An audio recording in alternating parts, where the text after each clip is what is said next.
And good morning, and welcome to No Apologies, Please. It's your brother Greg Meriweather, man. It's a Friday morning. We got an exciting show lined up, man. I got two brothers that are just, I think, are phenomenal men who are doing great things in the community, man. Two brothers that I know can give you the story of ups and downs, highs and lows, but also stories of redemption, recovery, setting things straight, and then wanting to be brothers or who have become brothers who have taken what they've been through and become brothers who want to help people avoid the pitfalls of life. I've got the utmost respect for these brothers.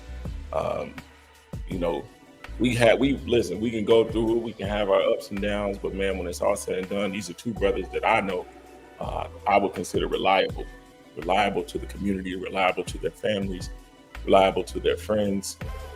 Just some overall great brothers. And those two brothers, man, I'm talking about are James Lomax and Kurt Moore. Both are just, again, phenomenal brothers that I want you all to know because I believe that they are going to bring some great things. They're going to continue doing great things for our community, man. So I see K-Love moving his camera, so I'm about to bring him on so he ain't upside down or sideways. And so, man, without further ado, man, let me bring my brothers in. So, man, here we go. I got first, I'm bringing to you James Lomax. Then I got my Hey, brother good morning. Moore. What's going on, brothers? How y'all doing, man? Good, we're Oh good. man, I'm good. I Yeah, made it, it. I it made looked it like it looked like you outside. Looked like y'all both out. It looked like y'all both working. at work. Yeah, yes, sir. That's what's up, man. It's good to see Yeah, you. Kurt just went out. Oh, there he is. All right, man. okay. So, man, tell him, man. Let me start with. I'll start with the elder state. I'll let Kurt go first, man. Introduce yourself, man, and tell people what it is you have going on. So my name is Kurt Moore, aka K Love, and I say that because a lot of people they only know me as K Love, but fortunately, both of y'all know me as Kurt because y'all been knowing me for so long. Um, I'm the first and foremost my business, my daily business is K Love's Auto Detailing, as well as K Love's Power Washing, K Love's Mobile Washing, and but my Oh, passion is Straight Up Mentoring Foundation, which I'm the yeah, but good president and shot. founder. I found Straight Up Mentoring Foundation alongside a great gentleman, may he rest in peace, named Cecil Sinkfield. We founded this organization probably about almost 12 years ago now. And we found it kind of on accident. We found it at Arlington High School, in which we went into the high school only to give a charity basketball game or car wash to help out with the athletics program. But with that, we found very quickly a great man in which we was introduced to, which was Principal Stan Law. And he basically said, man, I need some brothers to walk these halls and mentor these young men in the school. And so he opened the door up for us and for me to come in and tell my story. Um, and it was an instant success. So I told him, give me your 25 worst students. And so he gave us 25 7th, 8th grade boys at the time. They were all borderline expulsion, all of them failing terribly in all their academics, behavior wise as well. And within 7 weeks, we turned their behavior and their grades around by 70%. And so, with that said, we had to quickly form an organization, which I knew nothing really about. I knew nothing really about mentoring or about getting a 501c3. But what I did know is I had a passion for helping young men become successful and chasing their dreams and giving them a better way of life. And so, with that said, we ended up forming the 501c3. We allowed the students to name our organization, and that's how Straight Up Mentoring Foundation came about. Within that, to fast forward over the last 12 years or so, we have mentored and been a part of thousands of kids' lives. As far as giving camps, we give a couple camps a year, straight up character building camps at the Straight Up Ministry Campground, in which we take 100 boys over there and bring in different speakers, whether it's police officers, pastors, professional ball players, ex-OGs, or so forth. And we talk to the kids about their choices and their character. And then we hike through the woods, do team building activities in the woods, horseback riding, uh, canoeing, you name it. I have a guys Troy Dumas, which is vice president, Mark Webster, and Ashley Gervitz, and all these different people that's on my team that allows this to happen. That is one of the greatest things that we do on a daily, and we've been doing those camps for about 10 years now. The other thing, and amongst all kind of other things that we do with clothes drives, Christmas toys and clothes and dinners, man, you name it. But the biggest thing in which we partnered with James Lomax and LNO is the Community Love Fest, the Dust Bowl. We're bringing the Dust Bowl tournament back. This will be our 4th year in doing this, and getting greater and greater. In which last year I think we had over 30 teams, so that means we had over probably 200 some odd young people that were participating in the games. But also we had at least 1,000 or more other young people and people in general from the community that came together and with their businesses or their services and so forth in order to put on a great event. This event is coming up this June 1st and 2nd in Washington Park. Well, it actually starts May 29th, in which we all come together and do a community cleanup. We'll be cleaning up the 30th and Keystone area this year, all down around the Boys Club, the Blackburn Terrace Apartments, and so forth. We're gonna tap on that. Yeah. I'm gonna let's let Lo get something in real quick, and then Okay. we're gonna talk about all of that, because there's some stuff I just want to hear your thoughts on, and we can all share in it together. So let's let Lo introduce himself really quickly, then we're gonna get into some questions. So Lo, go ahead, man. Let's hear what you got. Okay, I'm gonna be short. I'm James Lomax, the president of Like No Other Foundation Inc., which is a nonprofit. I'm also the CEO of LNO Transportation, and also Like No Other LLC, which is apparel line we have. Nice. So man, when you both think about mentoring, what does it mean to you to be a mentor? I'll let Lo go first, and then we'll let Caleb. So Lo, what does mentoring mean to you? And did you have a mentor coming up? Being considered a mentor, being a mentor is a privilege and an honor. It's like we are here at war for our youth, and each child, each situation is different. So just to know that you've gained the confidence and the trust of a young man or woman, that's not part of your bloodline, family, or whatnot. It's an honor. And yes, I had mentors coming up. My Nice. first mentor was my father, my biological father, my Yeah. uncle.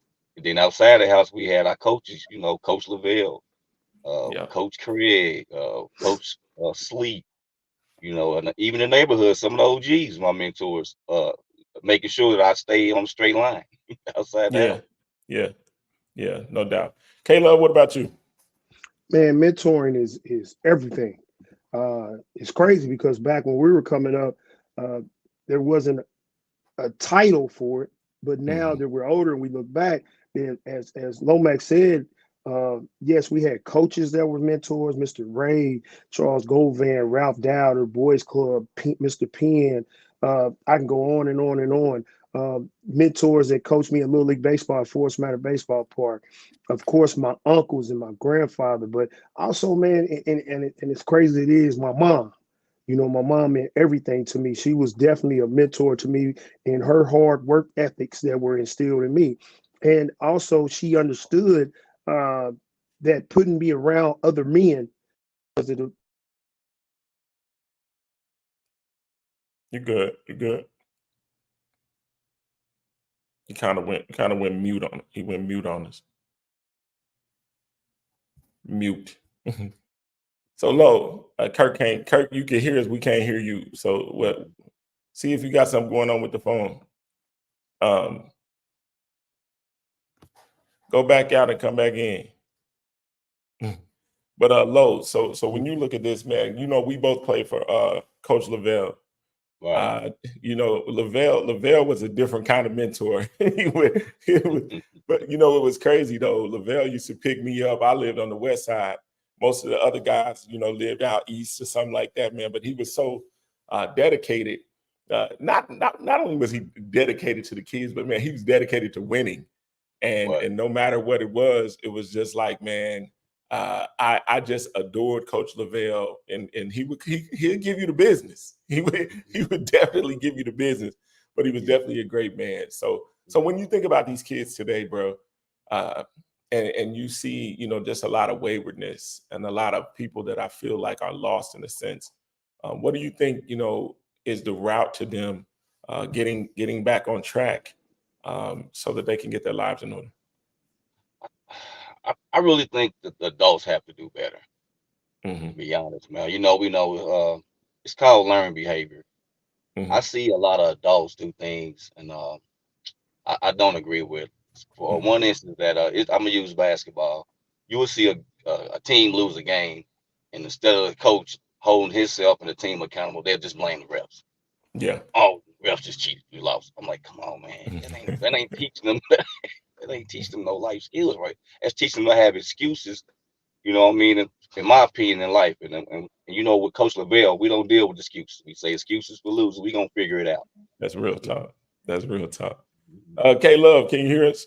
Yeah, I can hear. Okay, you back on now. You back in. Yep. So when you think about, just mentoring again, and you see the youth today, what do you think is necessary to alter the mind, to kind of get them back on track, to get them to understand that, we've all made some mistakes in life. Some were maybe more costly. And you two, know quite well on decisions and what decisions can do. How do we get children to understand from y'all's perspective, from you all's perspective, to not make those same decisions so that they can, go through life without that hiccup? It's very as Lomax was just saying, to piggyback a little bit off of that, uh, our parenting nowadays are not the same as our parenting when we came up.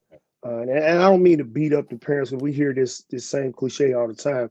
But the morals and values, even though we have so much modern technology, we got so much going on in the world now with the internet and social media and so forth, and children, fortunately, but sometimes unfortunately, are much more educated and intelligent, well, a lot quicker than we were when we were coming up, Mm-hmm. because of technology and so forth. But because of the lack of morals and values that never change and should never change, I don't care how advanced our society becomes, the morals and values should always stay the same.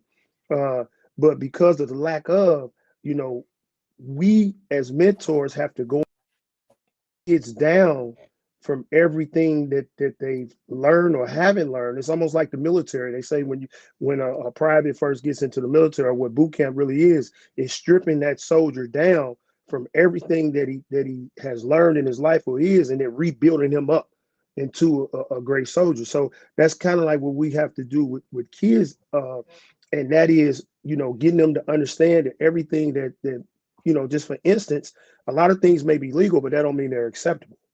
That doesn't Facts. mean that out of time just to pick a particular subject, like with smoking marijuana. I hire a lot of young people on a daily basis in my businesses, and a lot of them, smoke marijuana or come around marijuana. And the first thing they say, well, it's about to be legal here in Indiana. It's legal everywhere else, but that doesn't mean that it's acceptable. You know what I'm saying? Real And so talk. this is just one great example, but there's the morals and values, man, has to be implemented in their lives, that because I think this is the reason why they make a lot of the bad choices or decisions that they make. And the Mm-hmm. reason why we made a lot of bad choices and decisions we made wasn't because we didn't have the morals and values, but just that we were just trying to, do our own thing, and we was thinking stupidly, so to speak. So, but with kids, man, we got to teach them, man, that the yes sir, no sir, yes ma'am, no ma'am. Look a man in his eye when you shake his hand with a firm handshake. Doing what you say you're going to do and being on time and so forth. Hard work ethics. You know Yeah. what I'm saying? We must instill this in our youth. So with that being said, one of the things that I think has been diminished or decreased is we become sensitive to constructive criticism. We have become people who are more passive for wrong behaviors or for behaviors that are not building. We say, oh, at least they're doing something, And I'm like, all right, but if you're just doing something, what is it doing?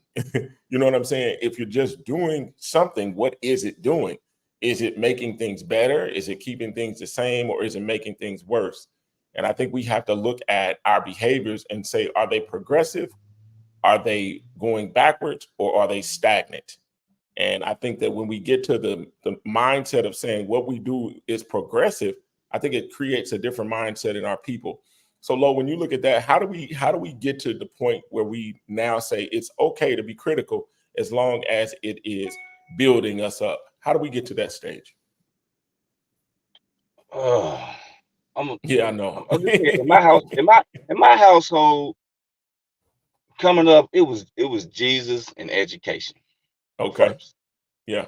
The term is student athlete. Even though we have a basketball, we had a football program, the child has to understand, the parent understand, if they're not doing what they're supposed to do in school or at home, you don't get to play.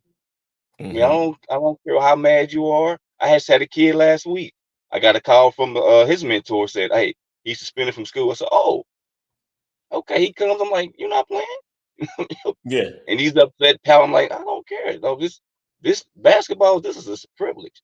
We want you to be a better person." So I think what our youth today, it just, I mean, I'm not just saying everybody, but I think we've gotten away from education. When we Mm. came up, it was about education. You Hmm. know, sports was that was extra, but it was It was a about privilege. education, Yeah. doing what you're supposed to do at home. And I mean, I had to go to church. Yeah, same here. Same Okay, here, you man. know what I mean? I don't So, know how much good or how much better it made me, but I had to go to church. Absolutely. right, right. As I got older, what they say, teach a child, train the child up in the way, and when he Yeah, depart, and, I'll and mess then when him he's up. over, he won't depart from it. Absolutely. Right, And I think we've right. gotten away from that, man. But when we think about that, when you think about that, Caleb, when you think about that, Low, and you think about just the discipline, it was a holistic level of discipline coming up. If we got wayward, man, we knew better. Knew better.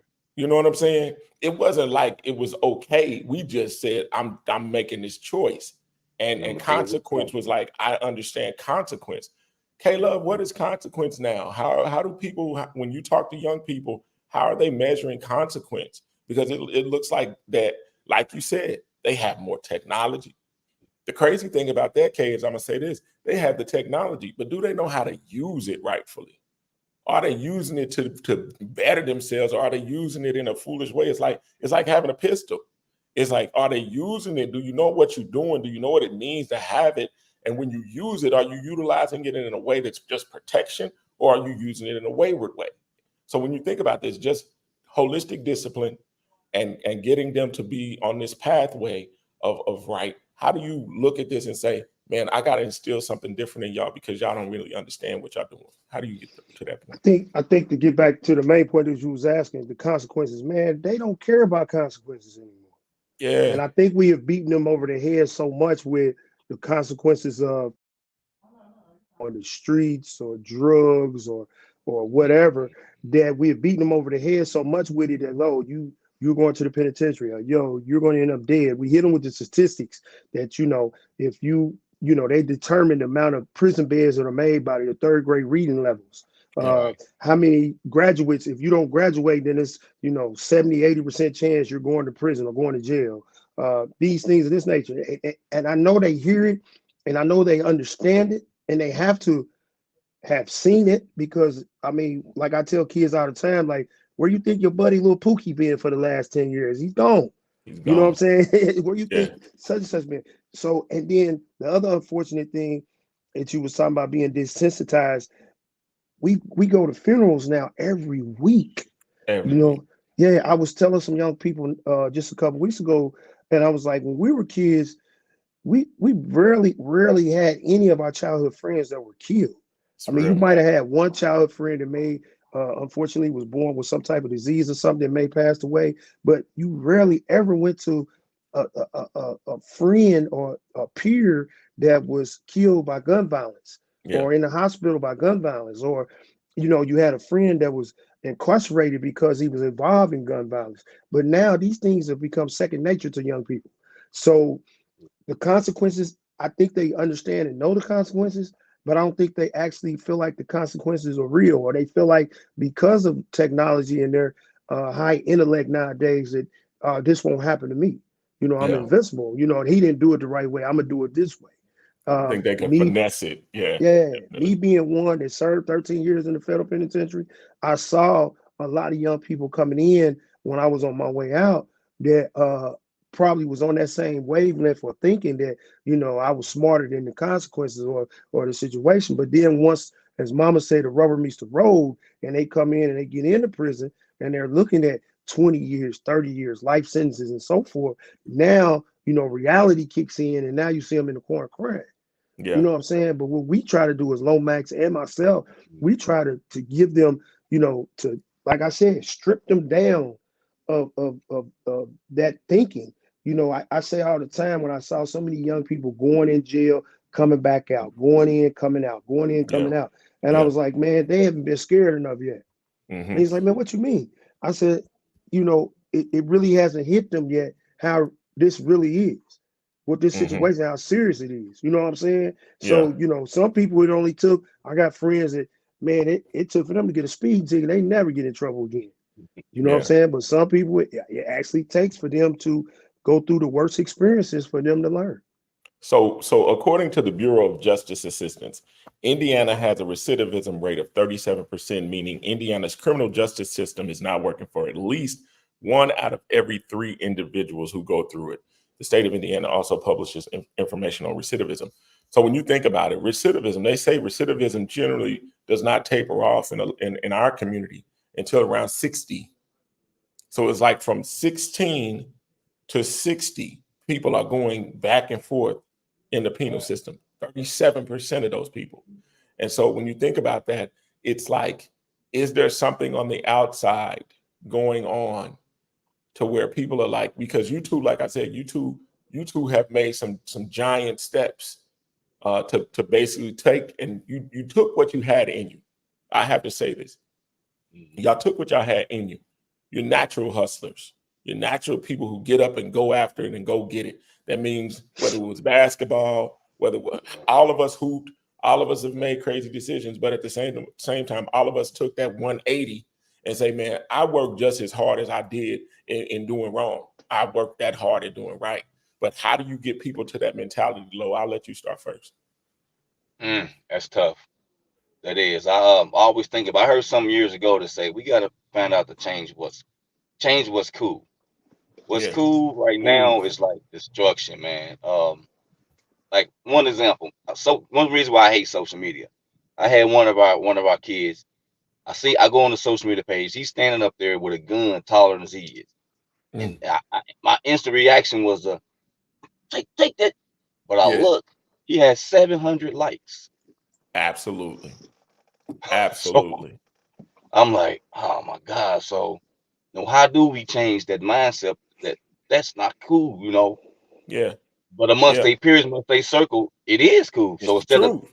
balling him out on social media, I just called it. Hey, come on now. Yeah. Clip You're not that. old Take enough that to even off, bro. have it. I know you know how to use it, but that's a tough one, man. That's a tough one. Yeah. Yeah. Caleb, what's your thought? Because now when you Man, like he just said, the thing that's bad is the thing that's deemed good in their community. So how do you as a mentor, how do you fight that? well, first of all, let's look at it. And I know you started out with Indiana statistics of recidivism.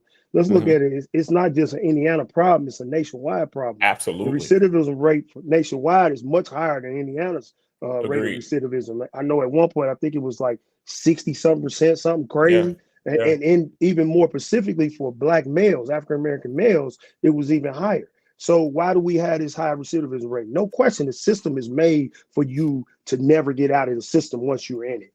I mean, there's Yeah. no doubt. Education in the system, rehabilitation programs in the system, or null and void. They're not even there anymore. You have some, you Yeah. know what I'm saying? But what has happened is, and even in our school system today, out on the outside of prison, that these systems of education or rehabilitation or so forth, or job training, whatever it may be, are only there for those that want it. Hmm. And what I mean by that is if you go seek the help, you'll receive the help.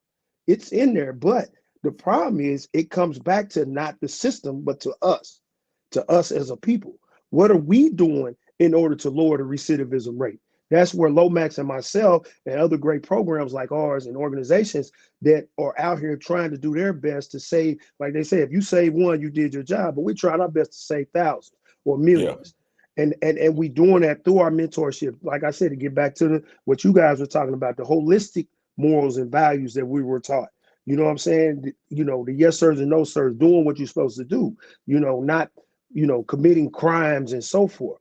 And this is the main issue here, Greg, is that, we have to take ground in that and quit pointing the finger so much at our politicians and, even our presidents or whoever it may be, that it starts with us, man. If we want to change, we got to change first. And we got and it starts, as we always say, in the home.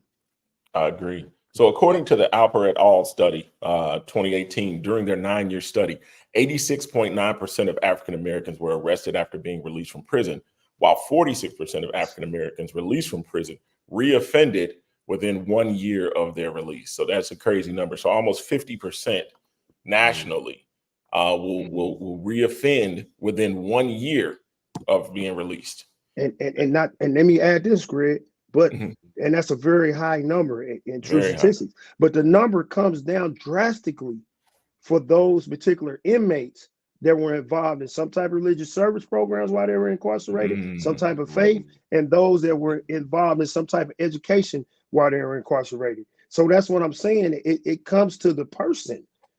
Are you ready to change? Are you ready to make a difference when you're released? Because the programs, they're not forced upon you as probably they should be, but they're there for you if you want it.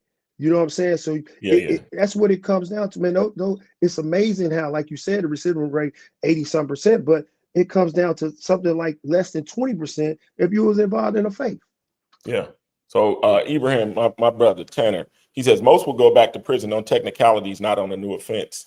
Like violation of parole or something like that, violation of probation, not necessarily the same thing that you did, but something that they just said, okay, that's just going to send you back. So I can definitely attest to that. That is a true statement, brother. A lot of people go back simply on some type of, technicality, whether it was out late or somebody, being with somebody that may have had a pistol in the car, something like that. And all of a sudden you violate. And I know it's a decision. It's a decision. Choice. The challenge in that is, I was going to ask you, I'll ask y'all both, do you have, when you look at just the community as a whole and you think about, I got these kids for this amount of time, but then they got to go right back into that toxic environment. It's like, do you have them long enough? Do you have them long enough to even, remotely try to change this? So is it a, I start, I get them going, I bring them back, they come back after they get back home, then do I got to start all over and reintroduce this thing over and over and over again? When does it really hit? I'll let you start first, Lo. Because of that reason right there, we used to go like we try to be a little structured 3 to 18, but I saw like, nah, nah. We more of a relationship based organization, right? Because no, having a person 2 hours out of the week, it's not enough time to deprogram. They won't going right back. So our thing is really like, once you're with us for life. A good thing, I just saw a young man with the company I'm working for now. I was at work the other morning. He was like, Coach Lomax? And I'm like, yeah. And he like, I'm such and such. I'm like, hey. He's like, I played on your football team like 7, 8 years ago. I'm like, wow. This in that little bit of time, he probably went from 12 to 19. True. Here's the young man I probably haven't seen since then, but I'm so glad to see, man, we instilled something in him or his parents to where he's working. Yeah. You know what I mean? It's just like it's a challenge, but we have to stay in this fight, continue to fight in love. Yeah. And just pray and hope for the best. Yeah. So when you we look now and you had 7 young people shot last Saturday, ages spanning from 12 to 17. These incidents happen around midnight on a Saturday. Kayla, when you hear statistics like that, when you hear that 12-year-old is outside, it's midnight and getting shot, what goes through your mind when you hear those? I those mean, type of first and statistics, foremost, or that kind of news? first and foremost, very unfortunate, and our prayers goes out to all the young people that were victims. Hmm. Also goes out as far as, and it may sound crazy, the young people that were doing the shooting. There's definitely something that's lacking in both situations. And the Hmm. victims, no, they did not deserve that. I don't care what the situation was, they did not deserve that. Now we must go back to, as everybody said, where the parents at, or Yeah, where are the parenting, to be out that late. I think I even heard the mayor ask that on the news, like, where are the parents? Why is your 12-year-old child out this time of night downtown? Now, we understand there were several different events. One in particular was the high school championship games that were going on. So we knew that would draw a lot of youth. But with those youth going to those particular games, and the game probably let out pretty late, about 11, 10, 11 o'clock, there should have been some type of supervision around those particular kids that may have attended that game. But, agreed. it goes back to, like I said, the morals and values. Now, when I say this, man, I'm not just saying morals and values that we got to instill in our kids. Like you were saying, we only got them for 2 or 3 hours. And then they Hmm. go back to a toxic situation, and everything good we put in them is sucked back out. Man, True. we got to create a way to recreate a way, or create a way to instill these morals and values in these parents. You know what I'm Hmm. saying? And let Hmm. them understand and know that, nah, it's not cool for you to, smoke marijuana around your kids. It's not cool for you to not being involved in your kids' education.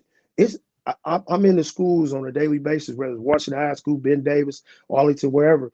And it's so hard now to get parents to even come to the schools and meet with the teachers, or come to different school programs and so forth. They have to be creative and how to draw a parent in. So, I mean, it's a bigger problem than what, me and Lomax could ever, through our programs, ever solve. But, we could just only continue to try to do our part, and instilling, like you said earlier when you quoted that biblical scripture, raise a child in the way he should go. When he's old, he'll soon return. Yeah, We can only do our part to try to, instill some of the morals and values that we have in them through sports, or through whatever activities that we have, because the sports and the basketball is only to draw anyway. That's sure. only to get them there. And once I get them there, now I can feed them the good stuff. Yeah, yeah. What's your thought, Lo? So when I look at this, man, I saw a video. It's since been taken down. At downtown off Washington Street, you've got the new Taco Bell cantina. Different type of Taco Bell, one that serves alcohol, the whole nine. So it's a whole different vibe in there. Super nice. I went in there one time, Really? but I saw our kids storming in there. The video has been taken down. They jumped behind the counter. You saw them standing on the counters. You saw the workers. I saw it was a Caucasian woman having to basically fight them off. They throwing stuff. They stealing stuff. I mean, it was mad chaotic, man. And I'm like, you know how peer pressure, in a sense, is like it's like all of a sudden they took on this mob behavior, and it was like, okay, well, since they're doing it, I'm doing it, and people start fighting. It's like it looked like the jungle. And I'm like, what is happening to our children, and what type of mindset is being displayed? What do you think? Where do you think it's derived from? I know we talk about parenting, but we did a whole lot of stuff, even though our parents taught us differently. What's Right. happening in the minds of these kids to where they think they can run in these businesses in downtown Indianapolis and totally run them up, tear it up, and just the whole nine? What do you think is going on in their heads? We don't have enough youth that are no mans. No Mm, man. yeah, We were gonna do some stupid stuff, but we had no mans. Man, no, we ain't yeah. doing that. I ain't doing that foolishness. Yeah. You doing that foolishness? So, okay, now we're not gonna do it. Today, I always say, who is the leader? Like, who Who is the is the no leader of man this like that? foolish? Did y'all really think y'all go do stuff knowing you're not gonna get away with it? All for a thrill, and sometimes just for likes. I mean, that's why I say that's one reason why I do hate social media, because a lot of the stuff with our youth is stirred up through social media. That's why they can plan stuff really without us knowing, right in our face. Yeah, yeah. So Abraham Tanner says if Indianapolis is in chaos, it says then our youth will follow the elders. So unpack that. I want Tanner to unpack that because I do. When I saw that video, and then the crazy thing, man, I'm gonna tell y'all about this video. Even when I saw that video, there was 3 captions in this video. The other caption in the video showed young people in parking garages having like fight night, and it's like a whole circle. And man, it was like 3 fights going on, and most of them were women, young girls were fighting in this mad circle of chaos. And I'm like, what is happening? And again, you've got mentoring groups, you've got the violence interrupters, you've got the church, you've got 10 Point, you've got all these people to say, well, we monitoring, we're looking, but okay, well, if they're doing it, then how is this happening? And I'm like, where is that type of leadership? Where is the monitoring of our children? Where is that piece that says, I know where these kids are and what these kids are doing? We don't. It seems we don't have that. So, what's your thought on that? As far as having these groups and organizations that say they're about keeping the peace, but we see chaos everywhere. What's happening in that area? I think, well, with most of the, let's say, mentoring groups or groups like myself, well, we only got into 8 o'clock Yeah. most of the time. Yeah. So one thing what me and Hemp does with the basketball is try to have them as late as we can, and it's actually just to wear them out. Maybe when they get to point, I promise God, I hope it goes that we're gonna tire you out. You're gonna go home, eat, and go to sleep. That's real. That's one way we try to offset it, and I'm glad that the PAL is partnering with us in this ideology. Yeah, shout out to PAL. Real talk. I think, man, we can't. I don't think we can point the finger at any organization or any one person to say that they're not doing anything. I think if you're out there and you're making an effort and you're doing something, and everybody is uniquely built for whatever path that they take in order to do something, whether that's the elders of 10 Point, because all of them is 60 years or plus. So I definitely take my hat off and applaud them. Or whether you get guys like Lomax and myself, or Hemp, or other organizations, my pastor with boot camp, or any organization that's out here. If you're doing something, then you're doing something. And as far as leaders, I don't think now. Back in the day, you had distinct leaders with whether you was a Christian or whatever, with Martin Luther King, or whether you had Malcolm X or whoever it may be. But now, with the world being as big as it is, and everything being global with the technology and so forth, you have many leaders. You have many Martin Luther Kings, many Farrakhan's, or many things, people with Malcolm X's. So with that said, even like Lo said in the beginning, his father was his leader. You know what I'm saying? And the impact that his father made on him. Or, it may have been your little league coaches or Ralph Dow from the Boys Club. So we have to give credit to everyone, no matter the level of input that they're putting in trying to change a young person's life. Yes, we're monitoring it. Yes, we're doing our best. But as we just said, man, we only got a kid for 2-3 hours a day. Right. Like me and Troy say all the time, man, I wish sometimes some kids, we need to have them with us 24/7. You know what I'm saying? But unfortunately, we're not going to see everything. Crime and chaos, man, is running erupt across our nation, whether it's with the youth or with adults, man, and in all races. You know what I'm saying? So that's why I said this issue and this problem is way bigger than straight up mentoring, LNO, 10 Point Coalition, whatever it is way bigger than us. All we can do is try to add our experience and our life experiences in and try to change a young person's life. Can we work together? Yes, we Absolutely. can. And I think we do more than what they give us credit for. I think that behind the scenes and we work together, man. I mean, the way Lomax and I work together, we've been working together for years. We was friends beforehand, but we were able to bring our 2 programs together, or Hemp and his program, or even some of the larger programs, and whether they realize or not, like I'll send a young person, if I know that this young person may not be fit my particular program, I'll send him to another program in a minute. I'll send him over the, what is that, CLD over there. You know what I'm saying? Yo, you need to yeah. get over here. You're a little bit more advanced, fortunately, and on a direct path to college and so forth. You need to go over here. You know what I'm Right. saying? Or I may get a young man that's, his recidivism rate to juvenile, which is a recidivism rate that we don't talk about enough. We talk about the adults, but we don't talk about the juvenile recidivism rate. Or this young kid may be a little bit worse than what I may be able to handle, and I may send them over to this program. Or I may call Kareem with New Boy. You know what I'm saying? Or things of this nature. So yeah, we can work together. But that, you know what, I'm glad you said that, man, because but the thing is, Kay, that's so rare because of the money. You know what I mean? That is so rare because of the money. A lot of people don't want to collaborate simply because of the money, and that's a challenge. So my next question is this, man. Can I speak 1 second on that money part? Yeah, Let go me ahead, say bro. this, man. The money, right?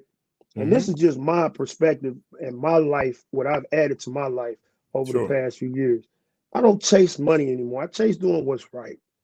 And then chase doing the right thing. So if it's the right thing to help a young person, whether it's through my program or direct them to another program and may better fit them, then that's what I'm going to chase. And now, because I'm chasing doing what's right, the money chasing me. Facts. Now, we know if you're in this particular field for money, you're in the wrong thing. Agreed. You know what I'm saying? Because definitely we're all very underpaid. I agree. To fund these particular organizations that we had. I've never received a grant. Now, I'm not saying that bragging on that, but I'm and knocking nobody else that has received grants, because that funding is needed. And not saying that I won't get one in the future. But at the same time, whether you have money to instill in a young person's life, whether you have just your time or your services to instill in their life, instill something. Yeah. Okay. I'm with you. So my next thing is this. I was listening, and you said, you talked about a lot of things that Caleb, you talked about a lot of stuff that your program is doing. Are we giving too much? Are there too many handouts in our community? Because I said this on a previous show.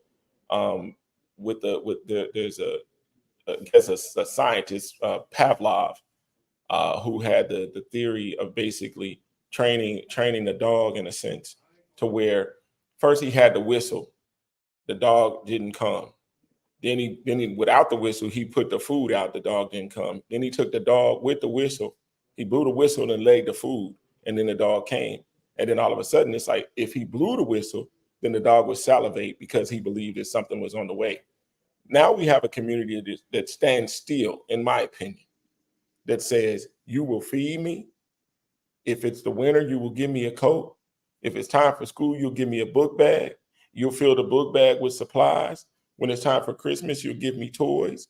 You'll come around and clean my community. When it's time for Thanksgiving, you'll give me a turkey or a ham. And then and when it's Easter, you give me eggs. So what is stimulating the mind to get out? What is stimulating the mind to be better? And my question is, are we handing too much? Because I was trained in this field to say, stimulate the mind to get for self, as opposed to give me and then I'll get out.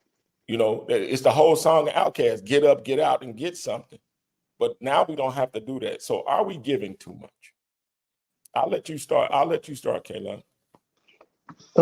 I mean, well, you asked some big, broad questions, man. I mean, we understand that one of the main topics of that is affirmative action.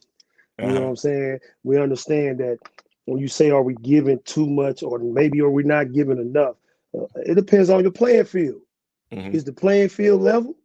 You know what I'm saying? Did we start out at the same place? Is everyone starting out equally? And if not, saying we need to make that playing field level, so to speak. Is it that young child's fault that he was brought up without a equal opportunity to be successful as far as education? You know what I'm saying? Is it his fault that his particular school doesn't have the technology at the level as the rest of the world or the rest of the country, or the teaching or the education as the rest of the country? So does he need sort of a boost or sort of more of a head start in order to catch up? I mean, these questions that we're asking right here is what's on the table and been on the table, probably for thousands of years. Yeah. So I don't think there's a distinct answer to saying yes, we are giving too much, or no, we're not. You know what I'm Okay. saying? Now, as a person, should we look for that Mm-hmm. to help us, or should we say, man, I don't care what it, like I said when I that the playing field wasn't going to be level, knowing that the system was created for me to return, I came out with the attitude and the mindset that I refuse to lose, and I don't care how many doors are closed in my face. I'm gonna keep fighting for what's right and doing my thing in order to get to where I need to be. No doubt. Lo, what's But your thought? everybody don't have that though. That's real. Lo, your thought. Um, Two parts for the kid. That the notion of all this giving and receiving is for the child, supposedly. The Sure. child that the parent maybe can't afford them a Christmas toy or a coat or a book bag. No, we're not Mm-hmm. giving too much. But for the parent that's taking advantage of it, that's sitting back. Yes, we're giving too much because it's enabling them. But Mm-hmm. how do we even measure that? So it's kind of like, you know, if it's in your heart to give, give. And but like I said, the notion is supposed to be for the child or for the children. So I, so diving deeper. You talk like All-Star Weekend. I saw a lot of executive directors or program, people who have programs pushing, they should give some of these tickets to these kids. And this is just my mentality. Um, my cousin in Chicago was a very, I would say, wealthy man, financially wealthy, from the streets, but he was not gonna give you nothing. He was not just gonna hand you anything. He's like, you're gonna have to work. And when I look now, are we creating this mentality that says all you got to do is it's like we're preying on being poor and saying somebody mm, to give you something simply because you're poor. And then you don't have the mentality to say, well, what does it take for me to earn this type of money to actually be able to attend this type of event? It's like, and it's not to brag, but when I was able to buy season tickets, it meant something to me mm, because it was a childhood dream to be able to say, right, man, I can afford to literally go and buy season tickets. But before the end, I didn't get to go to no games. Wasn't nobody right. fending for me to go to no games. So how do we get that to change and say we have to develop minds that say I have to figure out how to be this in order to live this life, as opposed to people who say somebody will hand me that. Because That's now what true. happens if we don't hand it to them, they go take Right, it. That's true. right. That's true. That's true. So to speak, Greg, And you're I had right. people calling me, did your organization get tickets? I'm like, no. Yeah, but I mean that's You're true, not trying to Greg. get No those question. tickets? No. Yeah, no question. That's very true that we should teach our young Mhm. people about the work and that you have to put in order to where you can acquire these particular tickets and these things on your own. But at the same time, who is the biggest fans of this NBA? It's our Oh, young people. Now, mind you, they're television fans right, because 90% of because the they don't people that because go they to them can't games, they go. don't look like us. Exactly, and I Right. think that's Exactly. I Exactly. think that's very unfortunate because yes, there was a lot of opportunities, and I appreciate Amp Harris that offered us the opportunity to send our kids to some of the All-Star events. Sure. Love it, appreciate it. But at the same time, how many Amp Harrises were out there that offered back to you know the kids that may a little less fortunate an opportunity to be around some of their heroes, which are Mm, are NBA players. You know what hmm I'm saying? They a lot of kids have never once they the biggest LeBron fan there is, but they never once actually had an opportunity to see LeBron play live hmm in person. And I take offense to that because when we were kids, now the NBA wasn't as big as it is now. Sure. We were Right. through the girls and boys clubs and things of this nature. That's what builds dreams, man. You Mm, know what I'm saying? And I harp on these children, on these kids when I go in these schools to not be ashamed or be afraid to dream. But sure. where that dream takes legs and grows into your future is when you put application to it. Don't True. just allow it just to be a dream. But what builds it is when they can see things. You know what I'm True. saying? Where they can see that, yo, LeBron, he's from I live in the projects. LeBron came up in a single parent home. Dad was around. My dad ain't around. Man, maybe that can happen for me too. So Caleb, with that being said, a lot of times that's who we present. But we know it's a 1 in a billion chances for anybody. It's like LeBron is 6'9", 260 pounds with hands and arms and everything. It's like we most of the people, we don't present the Robert Smiths. We don't present the Kenneth Chenaults. We don't present the people that the dude. How many black kids know that a black dude invented the black card?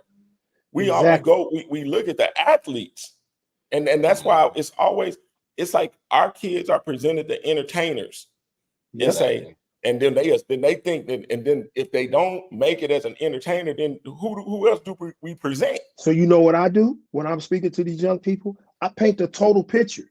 Yes, the basketball is only the vehicle. It could take you places just like all of us. We all play basketball. We all play. I played at a small college in Alabama.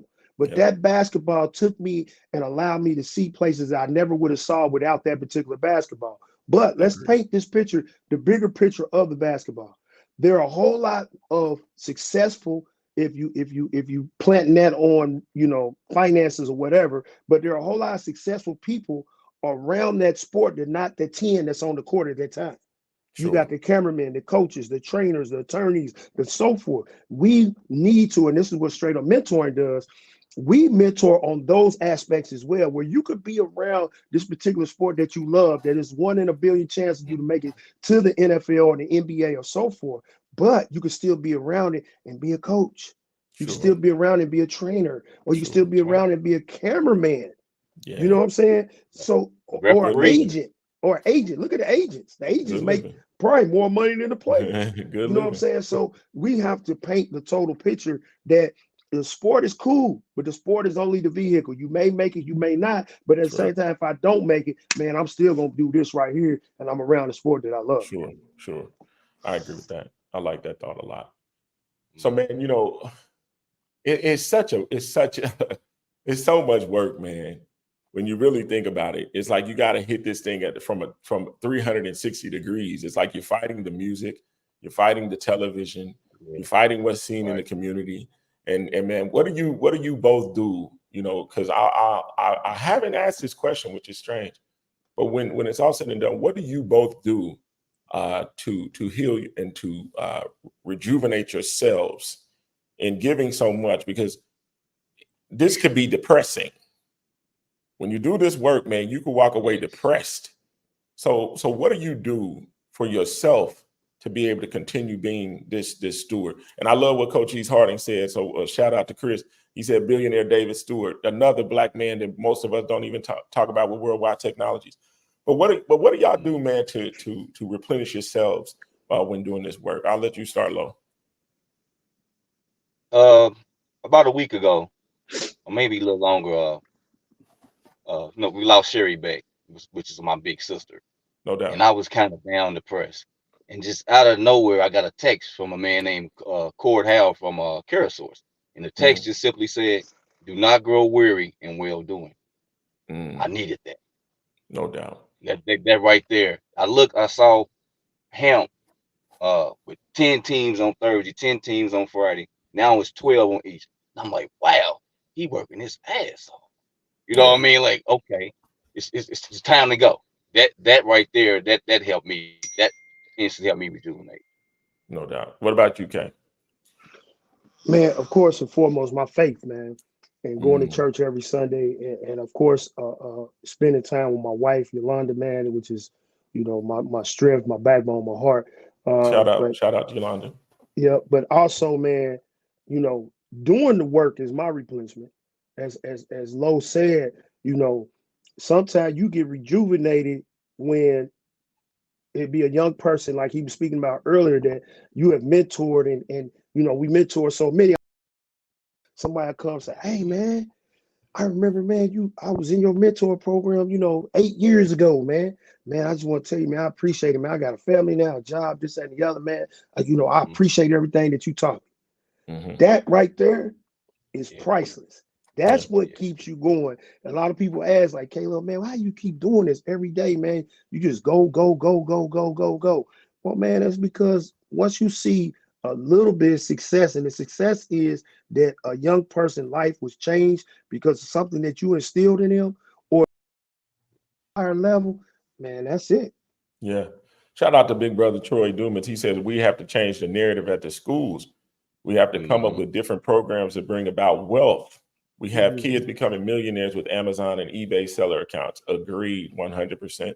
There's so many avenues, Troy. You know, when you think about it, kids are kids. You know, I know social media influencers, people who are now, you know, have built up such a following that companies will send them clothes or products and things to basically put out there, you know, for their following and making a killing. So there are different avenues, and I just, you know, for me, I just want us to, you know, I remember being at King's. It was the thing that Arnetta Scruggs does, and I remember asking each young man what they wanted to be, and everybody was like football, basketball, football, basketball, football, basketball, and I'm just like, dang, ain't nobody said a business owner, nobody said pharmacist, nobody said doctor, nobody said a chemist. It was just interesting, man, you know, because that's what they see and that's where I believe the bag is. But the bag is here. When it's all said and done, we've made the body to be the bag, and the bag ain't the. It's not. That's not it. It's like the bag is in the brain and in the heart and in the desire to do something. So I just think that, you know, we just got to be better agents of promoting the minds, the things that can make you some bread. This sister said, Lock Life. She said, one thing I've noticed is that adults are putting programs into place that we think will help based on our adult beliefs and perceptions. Problem is our youth don't have the same beliefs and perceptions. So a lot of programs are no help. We grew up saying we don't jump. We 1 versus 1, these kids only jump. We grew up with the notion of no women or children. Now the families and younger youth are more involved in street activities. We had church for teachings, our kids' honesty, and now they don't honor church. So when you think about it, are the programs just based on our perceptions or thoughts, and not necessarily involving the kids' thoughts? What's your thought? I'll let you say that, Kay. We got a few minutes. We'll go over a little bit. I think that what we do as far as straight up mentoring, we use the things that kids are interested in, and I'm sure that's what Lomax and them is doing as well. Like you just said with the basketball, you know, as far as us with sports, and we have video game competitions and so forth. You use what they're interested in to get them into place, to draw them in, and then we're able to use our life experiences and the morals and values that we have in order to instill in them. So as far as creating programs that's only geared towards adults or whatever, I mean, I don't see a lot of programs like that. I see a lot of programs that are using whether it's sports or you know, technology or things of this nature that kids are already so to speak interested in, and then to tap in on your other thing that you was talking about as far as, you know, all the young kids that you were talking to all wanted to be professional ball players in some aspect. And that's so true, because if that's all they see, that's all they want for. So it's up to us as adults to put them around, you know, if specifically when we're talking about African American business owners, to take them to these particular places and get them interested in that, to put them around, you know, African American CEOs or lawyers or doctors or professionals, or even you know, I have to say, because you know, I own a detail shop. We wash cars, we clean cars. No doubt. But at the same time, that's a need that's needed. That's something. So why not put them around people that have become successful at, you know, owning restaurants or owning, you know what I'm saying, construction companies or trucking companies or, you know, cleaning companies or whatever it may be. You know, these are still very successful careers. You know what I'm saying? And I always tell young people, to end it with this, you know, there's a difference between a job and a career. You know what I'm saying? And we have to start instilling them at young age. I think the other races you know, knowledge of the dollar. You know what I'm saying? They still in them financial literacy at a very young age, and give them an understanding of what our society has ran economically. And this is what we need to do as far as African American families, in order to give them more of a perspective of what's out there for them, you know, as far as in careers and choosing careers and so forth. Hello? I agree with Kirk. Before we run out of time, I better say this. I want to give a shout out to my wife who's been with me through thick and thin through this journey. No Oh, doubt. we got to do that, low man. Also You know very we had to do and, that. and Greg, I want to give you some flowers. I don't know if you remember this story. Okay, I went too long before I came home. We was at Riverside. We had a game, and you was there, and Yeah. our team was warming up. But one kid in particular was still sitting on the bench, and I kept saying, "Hey man, go warm up." And we go back to talking.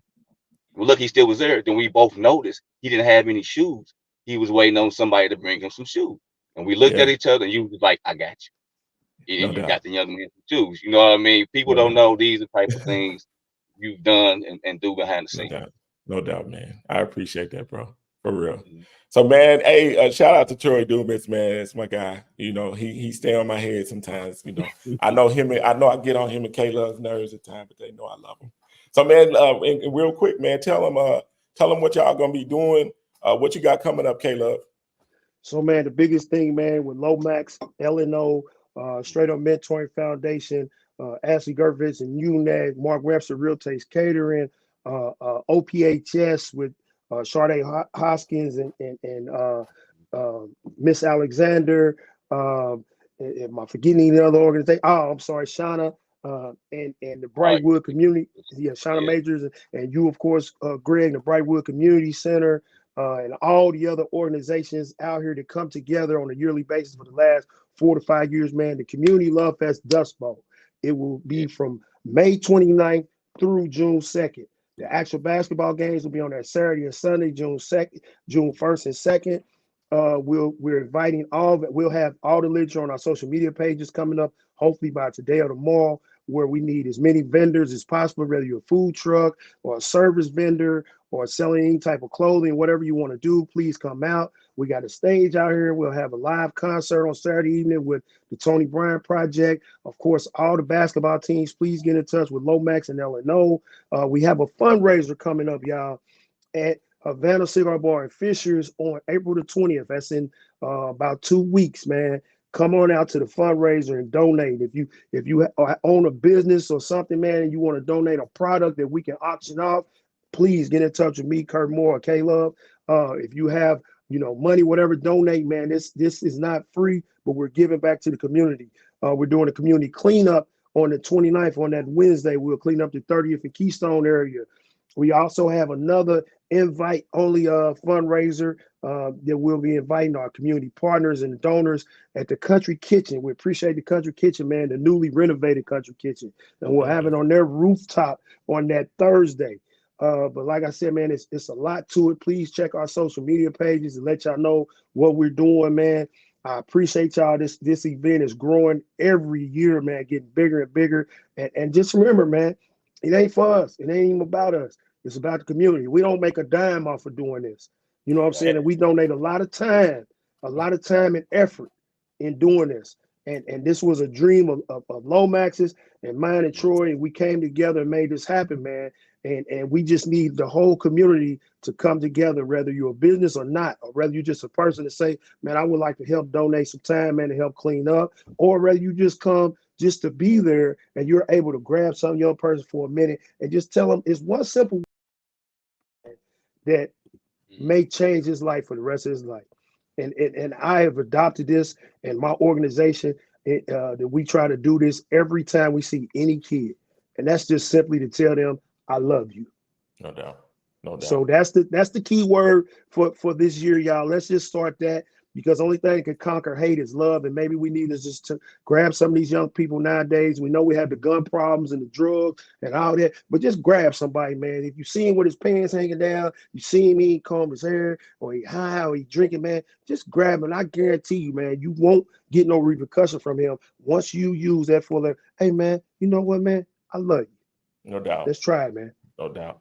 And for all those who are listening, this is a platform where you can advertise. We may charge you, but yes, you can definitely run commercials. We can run ads. We can run flyers. We can do it all through the show.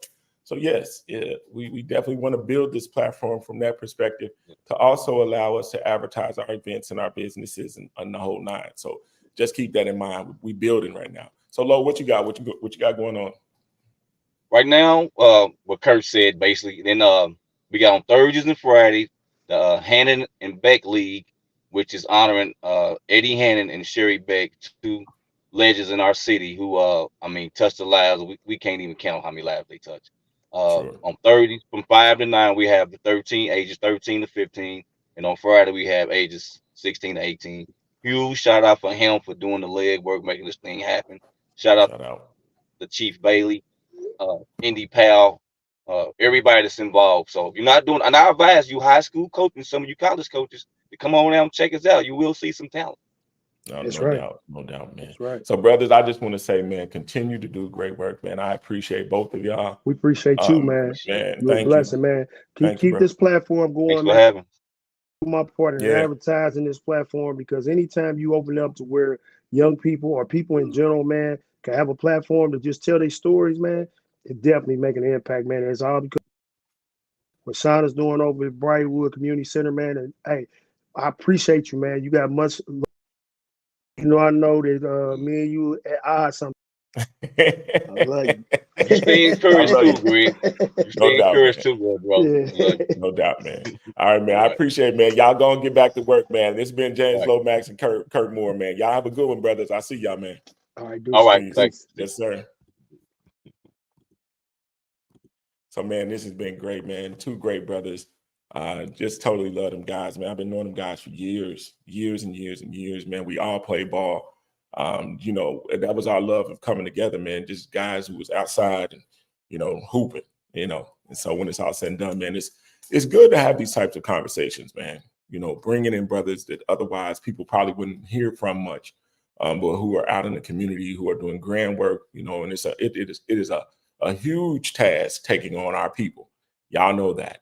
But I just want to say, you know, I love both of them. You know, and shout out to everybody who's on the thread. Make sure, you know, people always ask, how do I help? Share the show.